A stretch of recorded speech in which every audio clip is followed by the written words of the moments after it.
लेकिन मुझे खुशी की बात है कि जहां अभी दुद्दी से मैं होकर के आ रहा हूं, उसके बाद आपके बीच में कार्यक्रम है, एक आखिरी मिर्जापुर है, कल चुनाव प्रचार का आखिरी दिन है और 7वें चरण का आपको वोट डालना है। अब हमारे आपके संकट के दिन खत्म होने जा रहे हैं। संकट के दिनों के लिए केवल 1 हफ्ता बचा है। 4 जून को परिणाम दूसरा आने वाला है। परिणाम को 4 जून को परिवर्तन का परिणाम आने वाला है। जहां सोनभद्र हमारा आखिरी जिला उत्तर प्रदेश का है, वहीं हमें बहुत उम्मीद है इस जिले पर। इस बार न केवल जिले पर, विधानसभा तो हम लोग जीत ही रहे हैं, लेकिन इस बार हम लोकसभा के लिए भी आपसे बहुत निवेदन और अपील करने आए हैं कि ये देश का चुनाव हमारे आपके भविष्य का चुनाव तो है, लेकिन इसके साथ साथ ये चुनाव हमारे आपके आने वाली पीढ़ी के भविष्य का चुनाव भी है। और जो लोग साथी जान रहे होंगे वो जानते होंगे कि आज भारतीय जनता पार्टी ने संविधान को भी खतरा पैदा कर दिया है। संविधान को भी ये बदलना चाहते हैं। इसलिए मैं आप सबसे निवेदन करने आया हूं, जहां ये हमारे आपका भविष्य का चुनाव है, आने वाली पीढ़ी के भविष्य का चुनाव है, वहीं ये चुनाव संविधान बचाने का भी चुनाव हमारा आपका है। ये संविधान वही है जो हमें अधिकार दिलाता है। ये संविधान वही है जो हमें न्याय दिलाता है।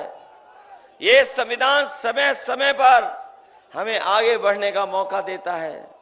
और सच्चाई तो ये है कि ये संविधान हमारा बाबा साहब भीमराव अम्बेडकर का दिया हुआ हमारे और आपके लिए संजीवनी है। इसलिए इसको बचाने का भी चुनाव है। जहां तक हम लोगों ने 10 साल का बीजेपी का कार्यकाल देखा है, हमारे लोगों ने अब तो जान लिया होगा कि 10 साल में इनकी हर बात झूठी निकली है, हर वादा इनका झूठा निकला। और जब हम पीछे मुड़ करके देखते हैं तो पाते हैं कि 10 साल में हमारे किसानों को कोई लाभ सरकार ने नहीं पहुंचाया। जो लोग कहते थे कि किसानों की आय दोगुनी हो जाएगी, लेकिन हमारे किसानों की आय दोगुनी नहीं हुई। न खेत को पानी दे पाए, न समय पर खाद दे पाए और न कीटनाशक दवाइयां दी। और जब कभी भी हमारा किसान अगर खाद और डीएपी के लिए गया है तो डीएपी तभी मिली जब उससे नैनो यूरिया खरीदवा ली। और जब किसान देखता है कि 10 साल में उसको लाभ नहीं पहुंचा पाई सरकार, जहां उसके लाभकारी मूल्य देना था फसलों के लिए, वहीं हमारे किसानों को संकट में डाल दिया। और ऐसा संकट में डाला कि आज हमारे किसान के सामने महंगाई की वजह से संकट पैदा हो गया है। ये वही भारतीय जनता पार्टी के लोग हैं जिन्होंने एक समय पर ऐसे कानून लाने का काम किया था जिससे हमारे किसानों की जमीन छिन जाती, आदिवासी भाइयों की जमीन छिन जाती। लेकिन हम अपने किसान नेताओं को, किसानों को बधाई देंगे, पूरे देश के किसान एक हो गए, दिल्ली को घेर लिया और तब तक किसान नहीं हटे जब तक सरकार ने काले कानून वापस नहीं ले लिए। काले कानून तो वापस हो गए हैं, लेकिन हमें सावधान भी रहना पड़ेगा। ये अगर सरकार में आ गए तो कोई न कोई ऐसा कानून ले आएंगे जिससे किसानों की और आदिवासियों की जमीन कब्जा कर लेंगे। इसलिए हमें सावधान रह करके भी इन लोगों से मुकाबला करना है। वहीं किसी ने नहीं सोचा होगा कि भारतीय जनता पार्टी लगातार महंगाई बढ़ा देगी। और इतनी महंगाई बढ़ाई है कि आज हमारा गरीब गरीब होता चला जा रहा है, अमीर अमीर होता चला जा रहा है। जब प्रधानमंत्री जी से यह पूछा गया कि आपकी जो अर्थव्यवस्था है इसमें गरीब गरीब होता जा रहा है, अमीर अमीर होता जा रहा है, तो उन्होंने कहा कि क्या हम गरीबों को अमीर बना दें। सोचिए, देश के प्रधानमंत्री अगर ये सोचते हो कि गरीब अमीर क्यों बन जाएगा, तो हम आपसे कहना चाहते हैं किसान भाइयों, समाजवादी पार्टी और इंडिया गठबंधन ने तय किया है, इधर 10 साल में तो बीजेपी के लोगों ने बड़े बड़े उद्योगपति, कारोबारी और बड़े बड़े संपन्न लोगों का कर्ज माफ किया है। और जब नियम बनाया इन्होंने, तो नियम ये बनाया कि जिन लोगों के भी 5 करोड़ से ऊपर का कर्ज है बैंकों का, उनका कर्ज माफ हो जाएगा। लेकिन जिनका हजारों में, लाखों में कर्ज था, किसी का कर्ज माफ नहीं हुआ। इसलिए अपने गरीबों को, किसान भाइयों को कह के जा रहे हैं कि आने वाले समय में जब 4 जून को सरकार बनेगी, तो हमारे सभी किसानों का और गरीब भाइयों का पूरा कर्ज माफ होगा। न केवल कर्ज माफ किया जाएगा, बल्कि कर्ज माफ के साथ साथ अपने किसानों की फसल की पैदावार के लिए कानून बना करके उन्हें एमएसपी दिलाने का भी काम होगा, जिससे हमारा किसान खुशहाल हो जाए। जहां इन्होंने महंगाई बढ़ाई है, वहीं हमारे किसान भाई भी जानते होंगे कि इन्होंने बोरी से चोरी कर ली। पहले 5 किलो चोरी की, फिर 5 किलो चोरी कर ली। यहां जो मौजूद होंगे किसान भाई, बताओ आपकी बोरी से चोरी की कि नहीं की इन्होंने? कभी कभी हम सोचते हैं कि ये बोरी की चोरी कहां से सीख करके आए हैं, तब हमें पता लगता है इन्होंने बाजार में, जिन साथियों ने कभी पार्ले जी का बिस्किट पैकेट देखा होगा, उन्हें याद होगा पहले बिस्किट पैकेट कितना बड़ा आता था, और जैसे जैसे महंगाई बढ़ी और मुनाफा कमाया, बताओ पैकेट कितना छोटा हो गया। आज कितने पैकेट का आ रहा है? कितने बिस्किट का पैकेट आ रहा है पार्ले जी का? 5 का। हम अपने साथी को धन्यवाद देंगे। बताओ पहले कितना बड़ा आता था और अब कितना बड़ा आ रहा है? इसलिए सावधान रहना, ये बीजेपी वाले इतनी महंगाई बढ़ा देंगे कि बाद में आपको एक ही बिस्किट का पैकेट मिलेगा। इसलिए सावधान हो कि नहीं सावधान हो? जहां हम किसान भाइयों को सावधान कर रहे हैं, वहीं हमारे नौजवान जानते होंगे कि जितनी भी इन्होंने परीक्षाएं लिखी, सब परीक्षा के पेपर लीक हो गए। कोई एक परीक्षा का पेपर लीक नहीं हुआ। अभी तक 10 से ज्यादा परीक्षाएं हुई हैं, उन सब परीक्षाओं के पेपर लीक करा दिए।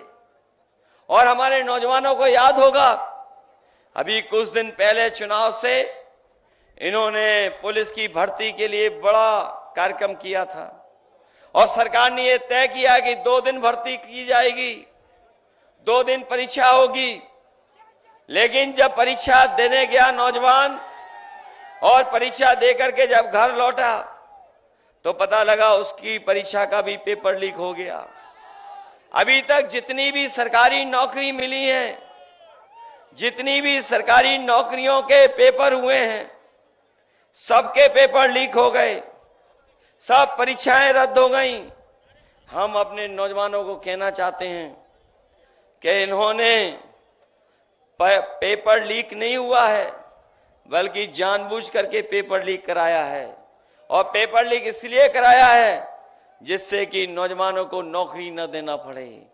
नौजवानों को कहना चाहता हूं, अगर बीजेपी ने रिकॉर्ड बनाया है नौकरी न देने का, तो इंडिया गठबंधन भी रिकॉर्ड बनाएगा अपने नौजवानों को नौकरी देने का।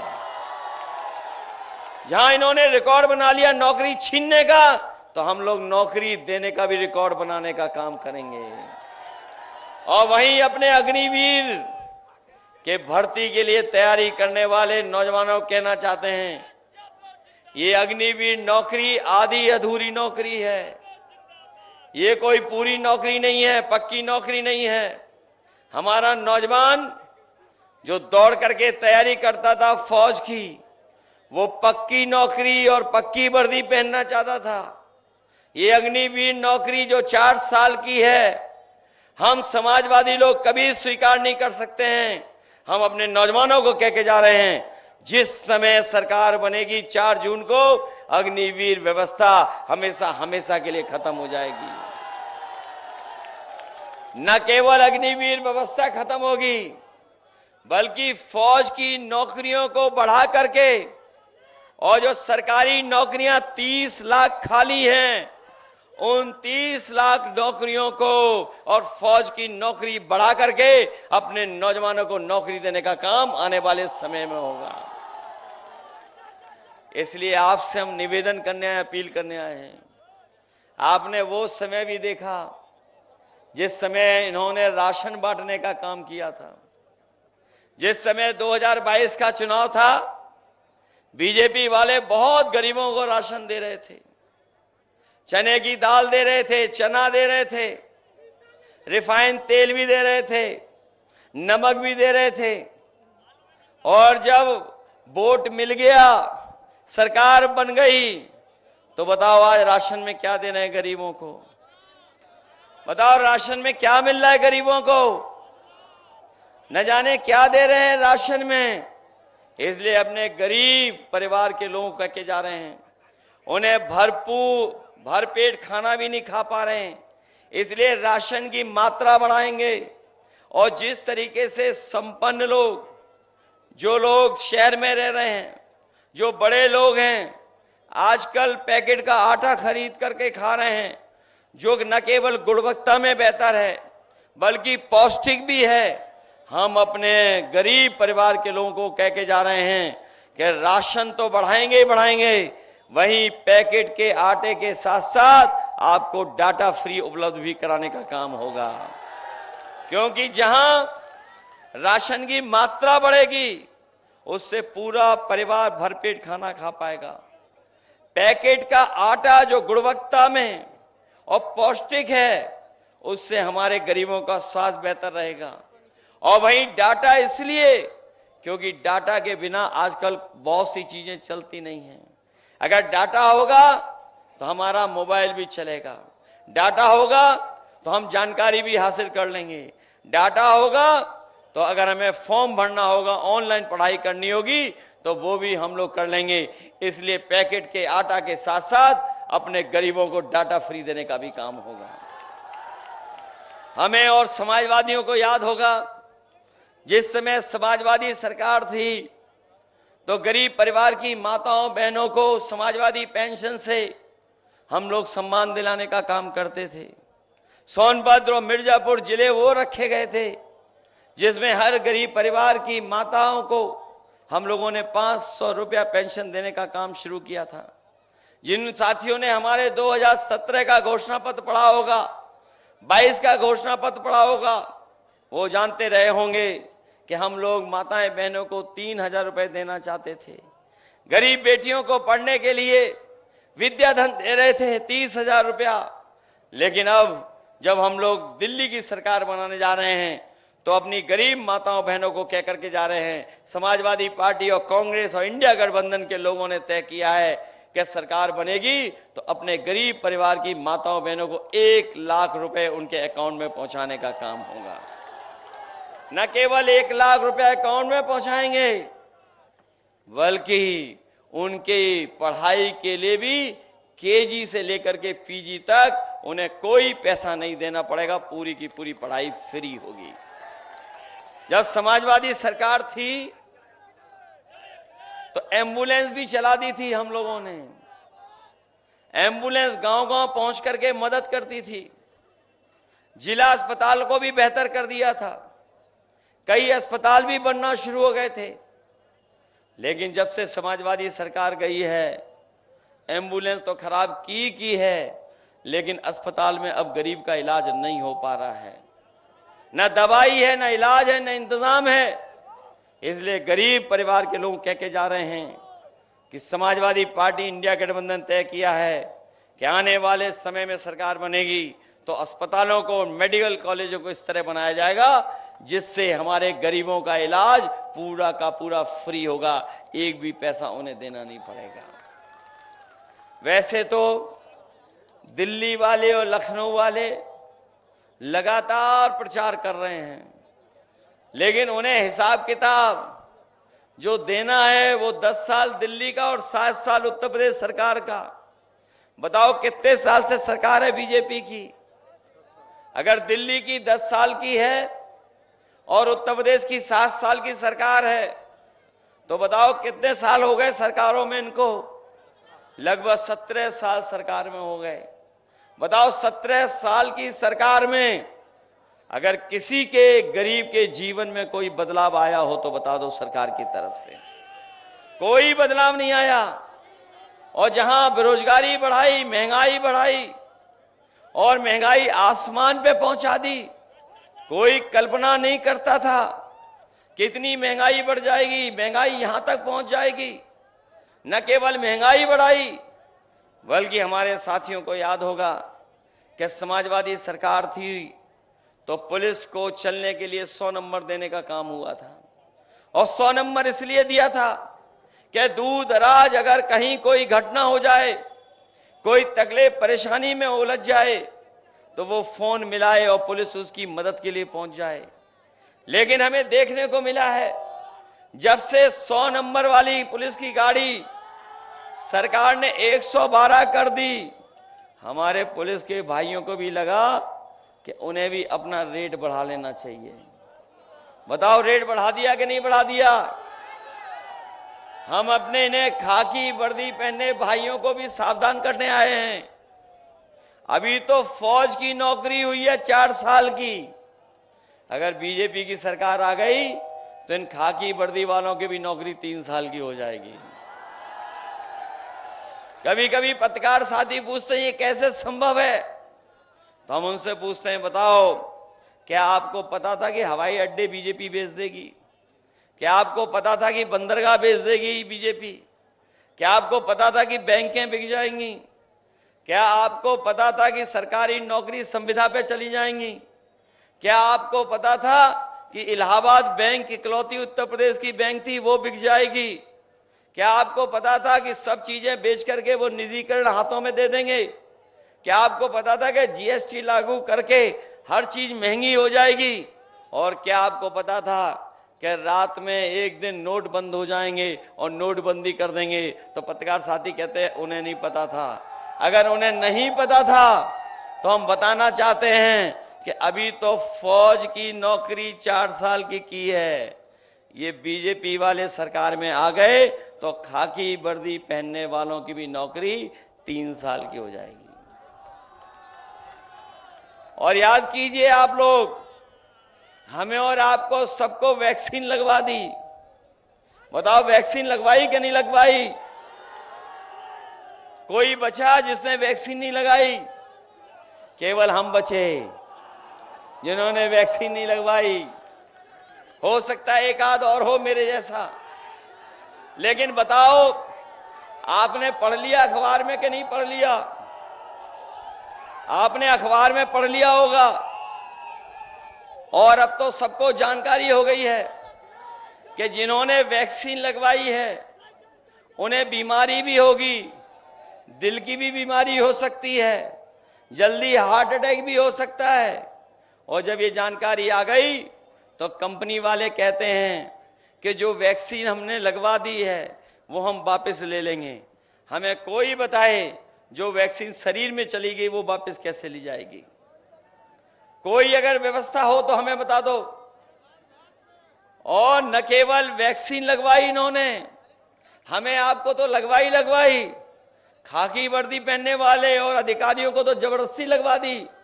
वो लगाना नहीं चाहते थे लेकिन उसके बावजूद भी जबरदस्ती लगा दी। और अब तो जानकारी वो भी मिल गई होगी कि वैक्सीन वालों से इन्होंने चंदा वसूल लिया। बताओ पैसे का कमीशन ले लिया कि नहीं ले लिया? न केवल इन्होंने वैक्सीन वाली कंपनियों से लिया है बल्कि बड़ी बड़ी कंपनियों से इन्होंने पैसा ले लिया। ये बीजेपी वालों ने बड़े बड़े जो कारखाने चलाने वाले लोग हैं, बड़े बड़े उद्योगपति हैं, हम और आप अगर चंदा देते हैं तो कुछ हजारों में देते हैं, लाखों में दे देते हैं, करोड़ों में कोई नहीं देता है। लेकिन भारतीय जनता पार्टी ने ईडी, सीबीआई, इनकम टैक्स का डर दिखा करके बड़े बड़े उद्योगपतियों से चंदा वसूलने का काम किया। किसी से 1000 करोड़ ले लिया, किसी से 600 करोड़ ले लिया, किसी से 500 करोड़ ले लिया, 400 करोड़ ले लिया। और जब कभी भी इनसे कोई पूछे कि इलेक्टोरल बॉन्ड वाली बात बता दो, तो इन भारतीय जनता पार्टी के लोगों का बैंड बज जाता है। इनकी पोल खुल गई है, तब से ये इलेक्टोरल बॉन्ड के बारे में बात नहीं करना चाहते हैं। बताओ, इलेक्टोरल बॉन्ड से बीजेपी के लोगों की भ्रष्टाचार की पोल खुल गई कि नहीं खुल गई? और इतना पैसा किसी ने नहीं वसूला होगा जितना इन्होंने उद्योगपतियों से पैसा वसूल लिया। और जो पैसा वसूला है, भ्रष्टाचार तो किया ही किया है, लेकिन उसकी वजह से हमें और आपको महंगाई का सामना भी करना पड़ रहा है। यही प्रधानमंत्री, देश के बीजेपी के लोग फ्री सिलेंडर दे रहे थे। बताओ, सिलेंडर का क्या हुआ जो फ्री मिल रहा था? कोई भरवा पा रहा है क्या? कोई भरवा नहीं पा रहा है। हमारी माताएं बहनें भी जानती होंगी, कोई नहीं भरवा पा रहा है। फिर खाना लकड़ी पे बन रहा है, और अगर घर में सिलेंडर है तो वो हमारे और आपके बैठने के काम आ रहा है। ये हालत पैदा कर दी है। और न केवल इन्होंने महंगाई बढ़ाई है, बल्कि आप और हम लोग जानते होंगे कि अगर बाजार में दवाई लेने जाते होंगे तो दवाई भी महंगी कर दी। पहले जो बुखार हमारा आपका 500 mg की गोली में ठीक हो जाता था। कभी आप लोग डॉक्टर पे जाते थे, बुखार की दवा जब लेते थे तो आपको 500 mg की गोली में बुखार ठीक हो जाता था। लेकिन इधर सुनने में आ रहा है, जब से बीजेपी की सरकार आई है, अब आपको डॉक्टर 500 mg की गोली नहीं बल्कि 650 mg की डोलो गोली देता है, तब भी आपका बुखार नहीं ठीक हो रहा है। बताओ, गोली की कीमत बढ़ गई कि नहीं बढ़ गई? जहां कहीं जाओगे दवाइयां महंगी हो गई कि नहीं हो गई? इसलिए ये 7वें चरण का चुनाव है, आखिरी का चुनाव है।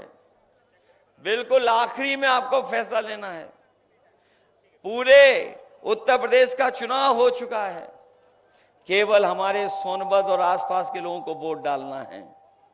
आपको पश्चिम से जो हवा चली है उसके बारे में पूरी जानकारी हो गई होगी। बताओ, बीजेपी हर जगह हार रही है कि नहीं हार रही है? और हार इसलिए रही है क्योंकि इन्होंने गरीबों को धोखा दिया है, किसानों को धोखा दिया है, नौजवानों के भविष्य की कोई चिंता नहीं है। इसलिए बताओ, सोनभद्र के लोगों, समाजवादी पार्टी और इंडिया गठबंधन को जिताओगे? मदद करोगे आप लोग? ये न केवल आपके भविष्य का चुनाव है, बल्कि आने वाली पीढ़ी के भविष्य का चुनाव भी है। ये संविधान को बचाने का भी चुनाव है। ये जानते हो आप लोग, संविधान बचाने का चुनाव है।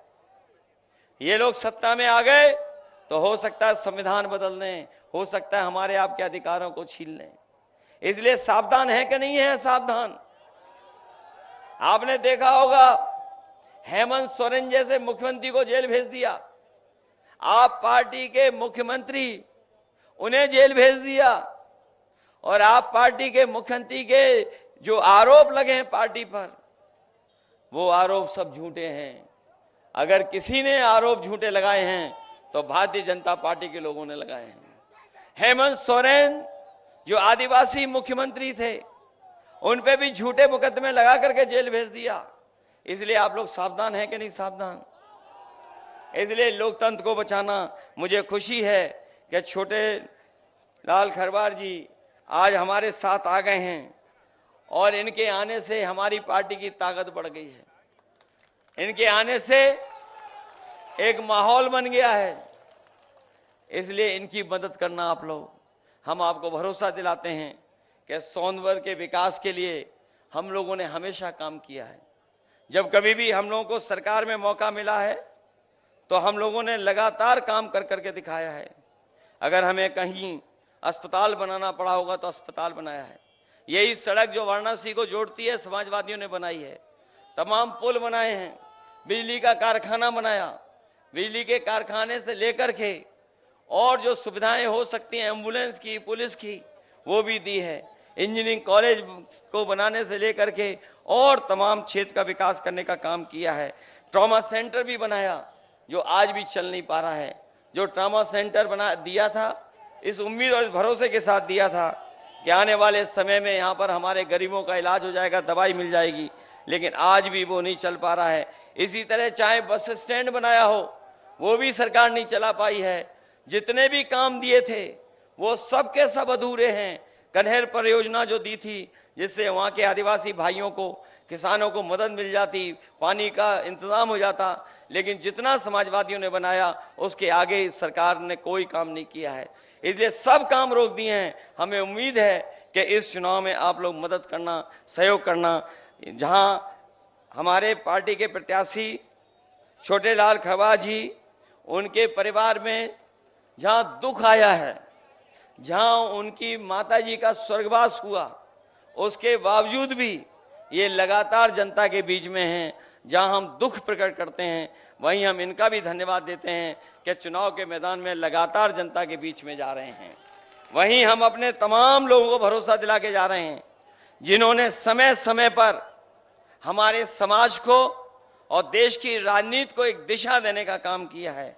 चाहे हमारे भगवान बिरसा मुंडा रहे हों, नीलांबर सिंह खरवार रहे हों, पीताम्बर सिंह खरवार रहे हों, और बाबा साहब भीमराव अम्बेडकर, जिन्होंने हमें संविधान देने का काम किया है। इनके साथ साथ इनके सब तमाम महापुरुष, जिन्होंने आदिवासी भाइयों के लिए, जिन्होंने पिछड़े लोगों के लिए जो समाज को नई दिशा दी है। अगर हमें स्मारक बनाना पड़ेगा तो स्मारक बना करके इन सब महापुरुषों को सम्मान देने का काम भी करेंगे। और वो स्थान भी हम लोग तय कर करके उस स्थान पे एक बहुत शानदार एक स्मारक बना करके उनको सम्मान देने का काम करेंगे। हमें उम्मीद है कि 7वें चरण के चुनाव में आप सब लोग मिलकर के मदद करना, क्योंकि जो मन की बात कर रहे थे वो संविधान की बात नहीं कर रहे हैं।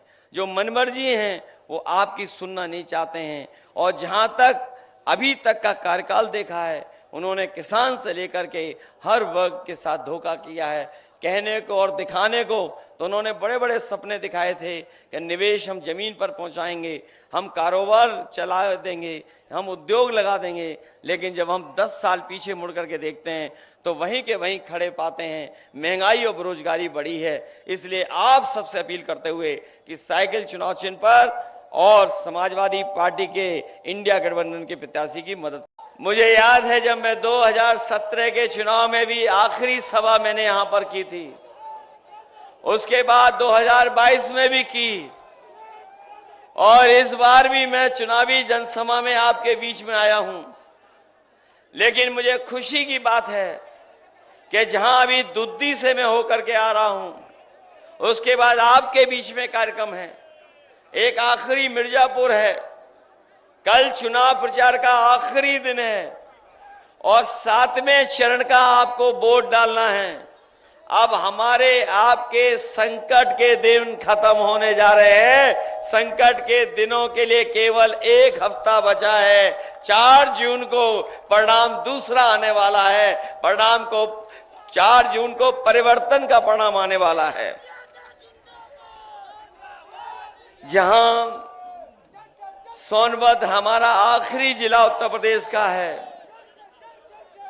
वहीं हमें बहुत उम्मीद है इस जिले पर। इस बार न केवल जिले पर, विधानसभा तो हम लोग जीत ही रहे हैं, लेकिन इस बार हम लोकसभा के लिए भी आपसे बहुत निवेदन और अपील करने आए हैं कि ये देश का चुनाव हमारे आपके भविष्य का चुनाव तो है, लेकिन इसके साथ साथ ये चुनाव हमारे आपके आने वाली पीढ़ी के भविष्य का चुनाव भी है। और जो लोग साथी जान रहे होंगे वो जानते होंगे कि आज भारतीय जनता पार्टी ने संविधान को भी खतरा पैदा कर दिया है। संविधान को भी ये बदलना चाहते हैं। इसलिए मैं आप सबसे निवेदन करने आया हूं, जहां ये हमारे आपका भविष्य का चुनाव है, आने वाली पीढ़ी के भविष्य का चुनाव है, वहीं ये चुनाव संविधान बचाने का भी चुनाव हमारा आपका है। ये संविधान वही है जो हमें अधिकार दिलाता है। ये संविधान वही है जो हमें न्याय दिलाता है। ये संविधान समय समय पर हमें आगे बढ़ने का मौका देता है। और सच्चाई तो ये है कि ये संविधान हमारा बाबा साहब भीमराव अम्बेडकर का दिया हुआ हमारे और आपके लिए संजीवनी है। इसलिए इसको बचाने का भी चुनाव है। जहां तक हम लोगों ने 10 साल का बीजेपी का कार्यकाल देखा है, हमारे लोगों ने अब तो जान लिया होगा कि 10 साल में इनकी हर बात झूठी निकली है, हर वादा इनका झूठा निकला। और जब हम पीछे मुड़ करके देखते हैं तो पाते हैं कि 10 साल में हमारे किसानों को कोई लाभ सरकार ने नहीं पहुंचाया। जो लोग कहते थे कि किसानों की आय दोगुनी हो जाएगी, लेकिन हमारे किसानों की आय दोगुनी नहीं हुई। न खेत को पानी दे पाए, न समय पर खाद दे पाए, और न कीटनाशक दवाइयां दी। और जब कभी भी हमारा किसान अगर खाद और डीएपी के लिए गया है तो डीएपी तभी मिली जब उससे नैनो यूरिया खरीदवा ली। और जब किसान देखता है कि 10 साल में उसको लाभ नहीं पहुंचा पाई सरकार, जहां उसके लाभकारी मूल्य देना था फसलों के लिए, वहीं हमारे किसानों को संकट में डाल दिया। और ऐसा संकट में डाला कि आज हमारे किसान के सामने महंगाई की वजह से संकट पैदा हो गया है। ये वही भारतीय जनता पार्टी के लोग हैं जिन्होंने एक समय पर ऐसे कानून लाने का काम किया था जिससे हमारे किसानों की जमीन छिन जाती, आदिवासी भाइयों की जमीन छिन जाती। लेकिन हम अपने किसान नेताओं को, किसानों को बधाई देंगे, पूरे देश के किसान एक हो गए, दिल्ली को घेर लिया, और तब तक किसान नहीं हटे जब तक सरकार ने काले कानून वापस नहीं ले लिए। काले कानून तो वापस हो गए हैं, लेकिन हमें सावधान भी रहना पड़ेगा। ये अगर सरकार में आ गए तो कोई न कोई ऐसा कानून ले आएंगे जिससे किसानों की और आदिवासियों की जमीन कब्जा कर लेंगे। इसलिए हमें सावधान रह करके भी इन लोगों से मुकाबला करना है। वहीं किसी ने नहीं सोचा होगा कि भारतीय जनता पार्टी लगातार महंगाई बढ़ा देगी, और इतनी महंगाई बढ़ाई है कि आज हमारा गरीब गरीब होता चला जा रहा है, अमीर अमीर होता चला जा रहा है। जब प्रधानमंत्री जी से यह पूछा गया कि आपकी जो अर्थव्यवस्था है इसमें गरीब गरीब होता जा रहा है, अमीर अमीर होता जा रहा है, तो उन्होंने कहा कि क्या हम गरीबों को अमीर बना दें? सोचिए, देश के प्रधानमंत्री अगर ये सोचते हो कि गरीब अमीर क्यों बन जाएगा, तो हम आपसे कहना चाहते हैं किसान भाइयों, समाजवादी पार्टी और इंडिया गठबंधन ने तय किया है, इधर 10 साल में तो बीजेपी के लोगों ने बड़े बड़े उद्योगपति, कारोबारी और बड़े बड़े संपन्न लोगों का कर्ज माफ किया है। और जब नियम बनाया इन्होंने, तो नियम ये बनाया कि जिन लोगों के भी 5 करोड़ से ऊपर का कर्ज है बैंकों का, उनका कर्ज माफ हो जाएगा। लेकिन जिनका हजारों में लाखों में कर्ज था, किसी का कर्ज माफ नहीं हुआ। इसलिए अपने गरीबों को, किसान भाइयों को कह के जा रहे हैं कि आने वाले समय में जब 4 जून को सरकार बनेगी तो हमारे सभी किसानों का और गरीब भाइयों का पूरा कर्ज माफ होगा। न केवल कर्ज माफ किया जाएगा, बल्कि कर्ज माफ के साथ साथ अपने किसानों की फसल की पैदावार के लिए कानून बना करके उन्हें एमएसपी दिलाने का भी काम होगा, जिससे हमारा किसान खुशहाल हो जाए। जहां इन्होंने महंगाई बढ़ाई है, वहीं हमारे किसान भाई भी जानते होंगे कि इन्होंने बोरी से चोरी कर ली। पहले 5 किलो चोरी की, फिर 5 किलो चोरी कर ली। यहां जो मौजूद होंगे किसान भाई, बताओ आपकी बोरी से चोरी की कि नहीं की इन्होंने? कभी कभी हम सोचते हैं कि ये बोरी की चोरी कहां से सीख करके आए हैं। तब हमें पता लगता है इन्होंने बाजार में जिन साथियों ने कभी पार्ले जी का बिस्किट पैकेट देखा होगा, उन्हें याद होगा पहले बिस्किट पैकेट कितना बड़ा आता था और जैसे जैसे महंगाई बढ़ी और मुनाफा कमाया, बताओ पैकेट कितना छोटा हो गया। आज कितने पैकेट का आ रहा है, कितने बिस्किट का पैकेट आ रहा है पार्ले जी का? 5 का। हम अपने साथी को धन्यवाद देंगे। बताओ पहले कितना बड़ा आता था और अब कितना बड़ा आ रहा है। इसलिए सावधान रहना, ये बीजेपी वाले इतनी महंगाई बढ़ा देंगे कि बाद में आपको एक ही बिस्किट का पैकेट मिलेगा। इसलिए सावधान हो कि नहीं सावधान हो? जहां हम किसान भाइयों को सावधान कर रहे हैं, वहीं हमारे नौजवान जानते होंगे कि जितनी भी इन्होंने परीक्षाएं लिखी, सब परीक्षा के पेपर लीक हो गए। कोई एक परीक्षा का पेपर लीक नहीं हुआ। अभी तक 10 से ज्यादा परीक्षाएं हुई हैं, उन सब परीक्षाओं के पेपर लीक करा दिए। और हमारे नौजवानों को याद होगा, अभी कुछ दिन पहले चुनाव से इन्होंने पुलिस की भर्ती के लिए बड़ा कार्यक्रम किया था और सरकार ने यह तय किया कि 2 दिन